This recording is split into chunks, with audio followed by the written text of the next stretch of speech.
아버지에 대한 기억이 다 있으리라 생각이 듭니다. 여러분의 아버지는 어떠한 아버지였습니까? 어떤 아버지가 우리의 기억 속에 남아있나요? 자녀들의 신발끈을 묶어주던 자상한 아버지,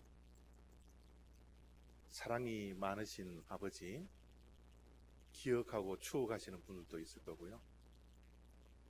또 자녀들과 함께 늘 놀아주고 함께 해주었던 친구 같은 아버지도 우리의 기억 속에 있는 분들도 있으리라 생각이 듭니다. 동영상에 나왔던 주인공처럼 아버지이기 때문에 그 아버지의 길을 묵묵히 걸어갔던 헌신적인 아버지,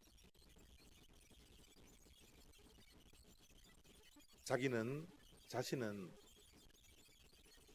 먹지 않고 입지 않아도 자녀들은 잘 먹고 잘 살 수 있도록 헌신했고 또 미랄이 되었던 아버지, 그런 좋은 이미지를 추억하며 기억하며 이 자리에 앉아 있는 우리 성도님들이 분명히 있으리라 생각이 듭니다. 또 반면에 나쁜 이미지를 가진 부모님도 기억하고 있는 분들도 있으리라 생각이 들어요. 허구한 날 약주 드시고 깽판 부리고 집에 들어오면 큰 소리 치고 집어 던지고 패고, 그런 아버지를 기억하시는 그런 분들도 분명히 있으리라 생각이 듭니다. 아버지에 대한 깊은 상처, 성장하고 어른이 되어서도 여전히 앙금이 남아있는 그 깊은 상처 때문에 아버지를 생각하기조차 싫어하시는 그런 분들도 분명히 우리 가운데 있으리라 그렇게 생각이 듭니다. 지금 우리가 기억하고 있는 아버지가 좋은 이미지든지 나쁜 이미지든지 모두가 아버지에 대한 기억을 가지고 있을 텐데, 오늘 이 예배를 통해서 우리 육신의 아버지를 조금 이해할 수 있는 시간들이 되어지기를 바랍니다. 또 아버지의 마음을 좀 알아가기를 원하고요. 표현해내지를 못하는 묵묵했던 그 아버지의 속 깊은 그 사랑을 우리가 경험할 수 있는 그런 예배의 시간 되어지기를 바랍니다. 육신의 아버지에 대한 그 이미지가 굉장히 중요합니다. 육신의 아버지에 대한 이미지를 나쁜 이미지로만 계속 간직하고 있다면 하나님 아버지를 바라보는 시각도 굉장히 달라집니다. 하나님 아버지와 함께 깊은 교제의 신앙생활을 하기 위해서는 육신의 아버지의 모습들, 때로는 우리가 이해하려고 노력해야 되고, 때로는 우리에게 깊은 상처를 주었지만 그 아버지를 용서할 수 있는 그런 아버지상을 가지는 것이 너무너무 중요합니다. 우리가 다 또 아버지로서 살아가고 있기 때문에 오늘 말씀을 통하여서 참된 아버지상이 무엇인지, 그래서 그 참된 아버지상으로 살아가려고 우리가 노력할 수 있는 그런 시간이 되어지기를 바랍니다. 오늘 우리가 읽었던 말씀 가운데 12절 말씀은 이렇게 말씀을 하고 있습니다. 그 둘째가 아버지에게 말하되 아버지여 재산 중에서 내게 돌아올 분깃을 내게 주소서 하는지라. 아버지가 그 살림을 각각 나누어 주었더니. 우리가 잘 알고 있는 이 탕자의 비유입니다. 그런데 여러분, 이 탕자의 비유를 아무리 우리가 많이 듣고 읽어도 이 탕자의 비유 주인공은 탕자가 아닌 것 같아요. 탕자의 비유의 주인공은 아버지입니다. 그래서 오늘 탕자에게 초점을 맞추기보다는 탕자의 아버지에게 초점을 맞추어서 우리가 말씀을 좀 보고요. 이 말씀을 통해서 우리 육신의 아버지를 다시 한번 생각하고 또 하나님 아버지께도 우리의 생각이 미칠 수 있는 그런 시간이 되어지기를 바랍니다. 아버지에게 어느 날 와서 둘째 아들이 요구를 하는데요. 참 이 요구는 허무맹랑한 요구였습니다. 어떤 요구를 했나 그러면, 아버지, 재산 중에서 내게 돌아올 분깃을 내게 주십시오. 글씨로 읽으면 사실 별것 아니에요. 그런데 유대인의 문화와 관습을 안다면 저 말이 얼마나 폐륜적인 말인가를 우리가 알 수 있게 됩니다. 유대인의 관습으로는 반드시 아버지가 죽고 나서 재산을 자녀에게 주는 걸로 되어 있습니다. 살아생전에 재산을 남겨주어도 아버지가 죽기 전에는 그 재산을 쓸 수 없는 것이 유대인의 관습이었다고 합니다. 지금 둘째 아들이 갑자기 와서 아버지에게 재산을 달라고 하는 이 말은 정말 불효 가운데 불효예요. 왜냐하면 아버지 빨리 죽어버리세요. 아버지 빨리 죽어버리세요. 이 말 하는 것과 똑같았습니다. 아버지가 살아있을 때 자녀들이 와서 재산을 남겨놓으라고 하면 그 당시의 유대인 사회에서는 살인죄에 해당하는 겁니다. 저 이야기를 듣고 아버지가 아들을 죽여도 상관이 없던 그 시대예요. 아버지 면전에서 아버지 빨리 죽어버리십시오 라는 이 말은 폐륜나도 그런 이야기를 할 수가 없는 거죠. 요즘 워낙 이 폐륜적인 이야기들이 많이 들려서 저 정도쯤이야 라고 생각할지 모르겠지만, 그 당시의 상황을 우리가 이해하면 저 말은 정말 폐륜적인 그런 말 가운데 하나입니다. 아버지 가슴에 못을 박고 있는 그런 모습이에요. 여러분들은 성장하시면서 모범 학생으로 잘 크셨겠지만, 저는 지난 날들을 돌이켜보면 아버지에게 가슴에 못을 박았던 그런 일들이 많거든요. 가슴에 못이 박혀서 가슴이 시커멓게 되었지만 자식에게 표현하지 않았던 아버지, 속으로만 가슴 아파했던 그 아버지, 이런 아버지들이 우리의 육신의 아버지들이지 않습니까? 이렇게 가슴에 못을 박는 이야기를 둘째 아이가 하는데도 불구하고 이 아버지의 반응이 참 대단합니다. 아버지의 반응이 보통 아버지였더라면 그 페루나를 보면서 화를 내시고 역정을 내실 수도 있었어요. 어디서 그런 이야기를 하느냐고 혼을 낼 수도 있었습니다. 또 따끔하게 교육을 시킬 수도 있었어요. 그러나 우리가 보고 있는 탕자의 아버지는 그런 반응을 하지 않습니다. 어떤 반응을 합니까? 아버지가 그 살림을 각각 나누어 주었더니 아이가 하는 이야기를 받아들입니다. 아이가 하는 이야기를 폐륜적인 그런 언어를 할지라도 받아들이고 존중해 줍니다. 도저히 존중할 수 없는 그 아이의 폐륜적인 모습이라 할지라도 탕자의 아버지는 놀랍게도 아이의 인격을 존중해주고 있어요. 그래서 말 한마디 하지 아니하고 아버지가 그 살림을 각각 나누어 주는 겁니다. 여러분, 이 상황이 이해가 되십니까? 저는 이 말씀을 아무리 읽어도 아버지의 이 행동이, 반응이 도저히 이해가 되지 않습니다. 저 같았으면 뒤통수라도 한 대 때리고 그냥 끝냈을 텐데 아버지는 그런 반응을 하지 않더라고요.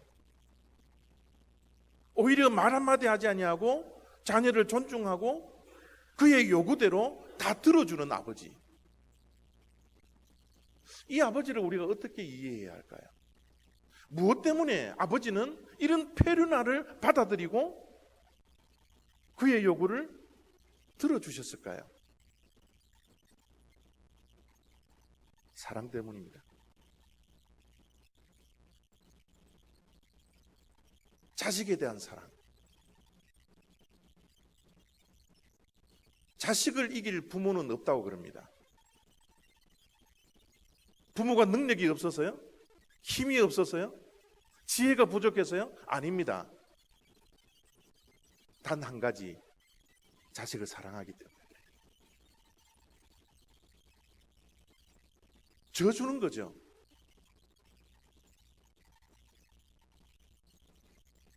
폐륜적인 모습으로 아버지에게 재산을 요구했던 그 아들에게 혼내지 아니하고 존중해주며 재산을 남겨주었던 그 아버지, 우리의 이성으로, 우리의 지성으로 도저히 이해할 수 없지만 그 아버지는 그 아들을 지극히 사랑하고 있기 때문에 이런 반응을 하고 있더라는 거죠. 사랑은요, 신비한 겁니다. 사랑이라는 두 글자는 우리가 이해할 수도 없습니다. 여러분, 우리가 신앙생활을 하고 있지만 하나님의 사랑을 다 이해할 수 있습니까? 십자가의 사랑을 우리가 다 이해하고 받아들일 수 있나요? 옆집 자식을 위해서 자기 아들을 죽이는 아버지가 있습니까? 이런 하나님의 사랑을 우리가 이해할 수 있어요? 워낙 십자가의 사랑, 하나님의 사랑, 우리가 말을 많이 들어서 우리가 감동이 없어서 그렇지, 하나님의 십자가의 사랑은 어마어마한 사건입니다. 우리의 논리로 받아들일 수 없는 사랑이에요. 어떻게 옆집 아이들을 위해서 자기 아들을 죽이느냐고요.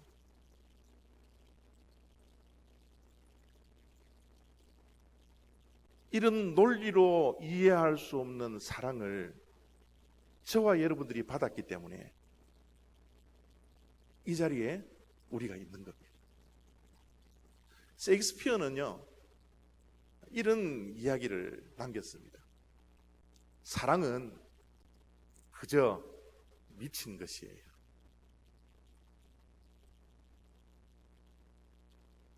미치지 않고서는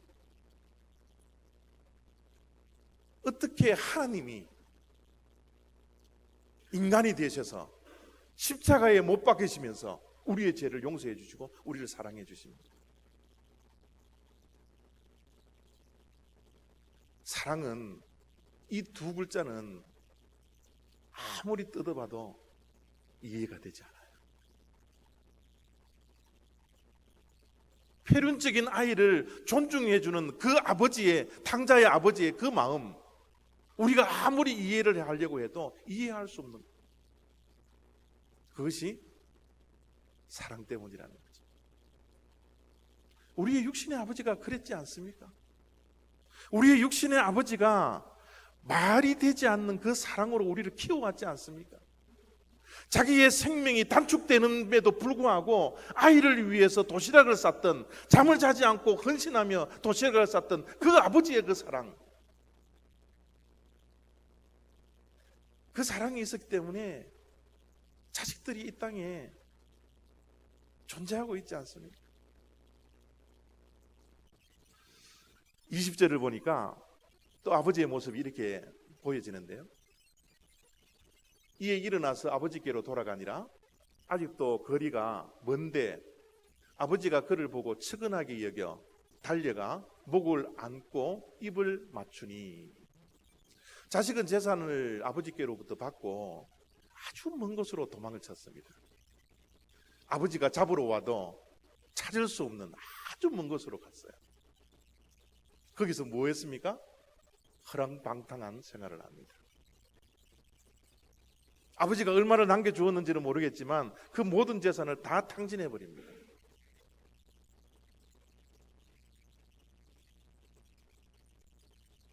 급기야 이방인들이 치는 돼지우리에 가서 돼지와 함께 지내게 됩니다. 여러분, 유대인들은 돼지를 키우지 않습니다. 돼지를 경멸하는 민족이 유대인들이에요. 그런데 먹을 게 없으니까 이방인들이 키우고 있는 돼지우리 속에 들어가서 돼지밥을 먹습니다. 그런데 돼지밥을 줄 사람조차도 없어서 굶어 죽을 지경까지 도달했던 거예요. 아버지 곁을 떠나서 먼 나라에 갔을 때는 그래도 자기 자신은 좀 잘 살아보려고 뭔가를 해보려고 자유를 누리려고 해봤는데 그의 삶은 결론적으로 죽음 앞에 서 있는 거죠. 그래서 스스로 돌이켜서 아버지에게 돌아가기로 결정을 합니다. 그런데 여러분, 아버지께로 돌아갔는데 먼 거리에 있음에도 불구하고 아버지가 그를 보고 있는 거예요. 측은히 여겨 달려가서 목을 안고 입을 맞추고 있는 아버지의 모습입니다. 여러분, 혹시 가출해 본 경험 있으세요? 자라면서요?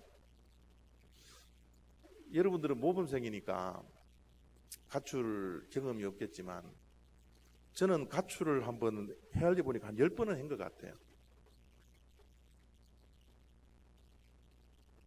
육신의 아버지를 떠나서 가출을 한 것도 한 10번 되지만 하나님 아버지를 떠나 가출한 것도 제 삶 속에서는 몇 번이나 됩니다. 여러분, 가출해서 완전히 항복하고 집으로 돌아올 때 뭐가 가장 무서운 줄 아세요? 뭐가 가장 걱정이 되는 줄 아세요? 아버지가 혼내는 건요? 어머니가 매를 드는 건요? 여러분, 가출한 사람들은요 대부분 그것이 겁나는 게 아닙니다. 그것은 뭐 자기가 잘못했기 때문에 항복하고 들어가는 거기 때문에 당연히 벌을 받아야죠. 그거는 여러분 적고 들어가는 거예요. 가장 무서운 것은, 가장 꺼려지는 것은 집으로 돌아갔을 때 맞닥뜨려지는 아버지의 모습이라는 겁니다. 그것이 두려운 거예요. 그것이 어색하고 그것이 너무 부끄럽고 그것이 피하고 싶은 가출한 사람들의 마음입니다. 그런 부담감을 가지고서 탕자가 집으로 돌아왔는데 아버지의 반응은 어떻습니까? 아직도 거리가 먼데 아버지가 그를 보았다라는 거죠.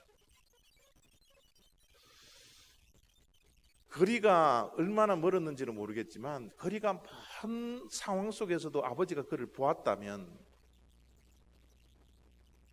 어떻게 보면 아버지가 그 아들을 기다리고 있었는지도 모르겠어요. 그 기다림은 아들이 처음 나갔을 때부터 아들을 기다리고 있었던 그 아버지입니다. 자녀들이 집을 떠나면 아버지는 그때부터 걱정을 합니다. 이놈 들어오면 혼을 낼까라는 걱정이 아니라 가서 어떻게 살까에 대한 걱정, 돌아올 것에 대한 기다림, 그 간절한 기다림을 저 아버지가 하고 있었기 때문에 먼 발치에서 다가오는 형태도 알지 못하는 누추한 옷을 입고 다가오는 그 아들을 한눈에 바라보고 달려가 목을 안고 입을 맞추고 있는 것이죠. 우리의 하나님은 우리를 기다리시는 하나님입니다. 하나님 아버지에 대해서 많은 설명들을 할 수 있겠지만 하나님은 지금도 우리를 기다리고 계시는 거예요. 집단한 아이를 간절한 마음으로 기다렸던 저 아버지처럼 오늘 이 시간에도 하나님 품을 벗어나 살았던 우리들을 기다리고 있는 아버지의 모습. 이스라엘 백성들은 하나님 아버지의 품을 떠나 우상 숭배합니다. 하나님 없이 살아갈 수 있는 것처럼 살아갈 때가 얼마나 많은지 모릅니다. 그런데 하나님께서 이사야 선지자를 통해서 아버지의 이 모습을 이렇게 우리들에게 보여주시고 있는 거죠. 여호와께서 기다리시자니 이는 너희에게 은혜를 베풀려 하시며 일어나시리니 이는 너희를 긍휼히 여기려 하심이라. 하나님은 우리를 기다려 주세요. 은혜를 베푸시기 위해서. 우리가 집을 떠나면 그냥 앉아 기다리시는 것이 아니라 일어날 수밖에 없는 그 간절함을 가지고 우리를 불쌍히 계시는 그 하나님. 그 하나님이 계셨기 때문에 오늘 저와 여러분들이 지금 존재하고 있다는 거죠. 하나님은 기다리시는 분이에요. 하나님은 조급하지 않습니다. 우리를 끝까지 기다리시는 분이에요. 우리가 돌아올 때까지. 아버지의 마음, 늘 자식을 기다리는 마음입니다. 우리 아이가 동부에 있는데요, 연락할 길은 뭐 카톡밖에 더 있겠습니까? 카톡을 하면 아이가 그 메시지를 보았을까 안 보았을까, 스마트폰을 늘 만지작거립니다. 아들을 기다리면서요. 답장을 왜 안 해주나 기다립니다. 스마트폰에 눈이 갑니다. 늘 만지작거려요. 그게 아버지의 마음에 내 곁을 떠난 자식들 늘 기다려주는 그 아버지의 마음. 그 아버지의 마음이 있었기 때문에 오늘 저와 여러분들이 존재한다라는 사실, 이 사실 때문에 육신의 아버지가 너무너무 감사한 거죠. 우리를 포기하지 아니하고 지금도 기다려주시는 하나님 아버지가 계시기 때문에 하나님 아버지를 생각할 때마다 감사하지 않을 수가 없더라는 거죠. 아들을 본 그 순간 아버지는 그 아들을 부둥켜 안고 눈물을 흘리며 그 전에 가졌던 그 폐륜화적인 그 모습들을 다 용서해버립니다. 자식을 보는 그 순간 모든 것들을 잊어버리는 것이 아버지예요. 아버지 품 안에 안겨 흐느껴 우는 그 자식을 바라보면서 함께 울 수밖에 없는 아버지의 그 마음들. 재산이 중요한 것이 아니라, 재산을 탕진한 것이 중요한 것이 아니라 사람, 그 아이가 너무 중요했기 때문에 누추한 몸을 가지고서, 냄새나는 몸을 가지고 다가오더라도 그를 외면하지 아니하고 가슴에 품고 함께 우는, 용서하시는 아버지. 그 아버지가 바로 하나님 아버지십니다. 우리가 과거에 어떠한 죄를 짓더라도 아버지의 품 안에 안기기만 하면 용서해 주시는 하나님. 자식 생각 하루도 하지 않은 날이 없는 아버지처럼 오늘도 아버지의 품 안에서 떠나 살아가고 있는 우리들을 향하여서 한 번도 눈동자를 돌리지 아니하고 우리를 바라보시며 우리를 기다리고 계시는 하나님 아버지. 그 아버지가 있기에 얼마나 감사합니다. 여러분, 사랑도 모순이지만 용서함도 모순이거든요. 어떻게 자식이 그 일들을 했는데 논리와 이성으로는 아이들이 다가오면 너 그 돈을 가지고서 뭐 했느냐, 뭐 했길래 그렇게 탕진했느냐 라고 한마디라도 물어볼직하지만 용서 앞에는 그 탕진됨이 아무런 의미가 없었어요. 아들 하나만 돌아왔다라는 그 사실 앞에 모든 것들을 모순적으로 용서하시는 아버지. 그 아버지의 사랑이 하나님의 사랑, 십자가의 사랑이라는 거죠. 용서해 주셨을 뿐만 아니라 품어 주셨을 뿐만 아니라 이렇게 22절, 23절은 말씀을 더해지고 있습니다. 아버지는 종들에게 이르되 제일 좋은 옷을 내어다가 일하고 손에 가락지를 끼우고 발에 신을 신기라. 그리고 살찐 송아지를 끌어다가 잡으라. 우리가 먹고 즐기자. 돌아온 아들 제일 좋은 옷을 입히라는 거예요. 제일 좋은 손가락질을 손가락에 끼우라는 겁니다. 제일 좋은 신발을 발에 신기라는 거예요. 제일 좋은 것을 주라는 겁니다. 모든 것들을 회복시키는 아버지입니다. 잃어버렸던 아들의 신분을 다시 한번 회복시켜 주기 위해서 신발을 신기고 가락지를 끼웁니다. 아들은 아버지에게 돌아올 때 이제는 품꾼이 되어도 좋겠습니다 라고 이야기를 했지만 아버지의 마음은 그러지 않아요. 모든 것들을 정상으로 회복시키는 아버지입니다. 동네 잔치를 벌려서 잔치를 베풀려고 하는 아버지의 마음입니다. 동네 사람들이 수근수근거렸을 겁니다. 저 페류나가 돈 낭비하고 탕진하고 돌아왔다고, 그런뱅이가 되어서 돌아왔다라고 손가락질하고 있는 동네 사람들이 있었는지는 모르겠지만 아버지는 아랑곳하지 않아요. 동네 잔치를 벌입니다. 살찐 소를 잡으라. 이제 우리는 기뻐 즐기자고. 이런 아버지의 마음을 오늘 우리 모두가 다 이해는 하지 못하지만 조금이라도 이해할 수 있는 그런 시간이 되어지기를 바랍니다. 여러분, 제가 이 탕자의 비유를 설교를 준비하면서 어젯밤에 갑자기 이런 생각이 들었어요. 제가 조금 더 묵상을 오래 했더라면 더 좋은 설명을 드릴 수도 있겠지만 참 많이 아쉬운데요.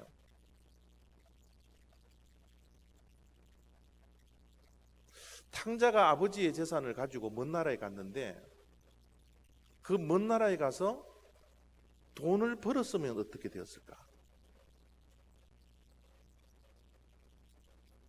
어딘가에 투자를 해서 돈을 10배, 20배, 30배, 100배 이렇게 풍성하게 더 돈을 벌었다면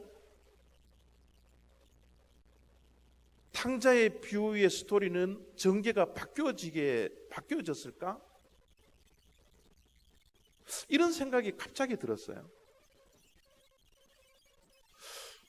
기도하면서 묵상을 해보니까 이 탕자의 비유는 집을 떠난 아들이 돈을 많이 벌고 적게 벌고 잘 살고 못 살고 거기에 대한 관심을 가지면 안 되겠더라고요. 집을 떠난 아버지의 품을 떠난 자녀, 그가 어떻게 살았는지는 사실 우리가 관심을 두어서는 안 됩니다. 정말 우리가 관심을 두어야 할 자녀의 아들의 잘못은 무엇입니까? 부모의 곁을 떠났다라는 거예요. 아버지의 품을 떠난 것, 그것은 죽음이었습니다. 아버지의 품을 떠나서 잘 살아도 그것은 죽음이었고요, 행복하게 살아도 그것은 죽음이었어요. 못 살고 탕진했다고 해서 우리가 손가락질하는 것이 아니라 그 탕자는 아버지의 품을 떠났기 때문에 우리가 손가락질을 해야 되는 거예요. 아버지의 기쁨은 무슨 기쁨이었습니까? 아들이 자기 곁을 품을 떠나서 잘 살고 못 살고, 돈을 남겼고 안 남겼고, 탕진했고 탕진하지 않았고, 그거에는 아버지의 관심이 없습니다. 아버지의 관심은 아들이 돌아왔다라는 거예요. 자기가 가는 길을 멈추고 아버지께로 돌아왔다라는 이 사실 때문에 모든 것이 용서가 되고 모든 허물들을 품어줄 수 있는 거죠. 탕자의 비유는 떠남과 돌아옴입니다. 지금 이 순간도 하나님께서는 하나님의 품을 떠난 자식들을 기다리며 돌아오기를 기다리고 계십니다. 아버지의 품을 떠난 그 삶이 자유로워서 더 좋은 삶을 살아가려고 하고 있다라는 착각을 가진 이 세상 사람들, 잘 살지는 모르지만, 자유를 누리지는 모르지만, 그곳은 죽음입니다. 아버지의 품 안에만 생명이 존재한다는 거예요. 그래서 아버지는 저 잔치를 벌리면서 이미 죽었던 아들이 살아났다라고 고백을 합니다. 잃어버렸던 아이를 내가 찾았다라고 고백을 합니다. 생명을 얻기 위해서 다시 아버지의 품으로 돌아오는 그 자식을 지금 또 아버지는 기다리고 있더라는 거예요. 포기하지 않고 기다리시는 하나님 아버지십니다. 하나님은 우리와 늘 함께 하기를 원하십니다. 임마누엘의 하나님이시기를 원하십니다. 우리의 육신의 아버지도 우리와 함께 하기를 원합니다. 그 아들이 못 낳고 잘 낳고 그거는 아무 상관이 없습니다. 함께 있기를 원하는 거예요. 하나님 아버지도 오늘 또 우리를 기다리고 계십니다. 함께 하기를 기다리시는 거예요. 이런 아버지와 함께 하시는 저와 여러분들이 되었으면 좋겠습니다. 이런 아버지의 기다림에 순응하여서 아버지께 돌아와 참 생명을 누릴 수 있는 저와 여러분들이 되었으면 좋겠습니다. 이 아버지 날, 아버지를 기억하면서 다시 한번 하나님의 마음을 우리가 이해하며 하나님의 사랑에 감사할 수 있는 그런 저와 여러분들의 신앙생활이 다 되시기를 부탁드립니다. 기도하겠습니다.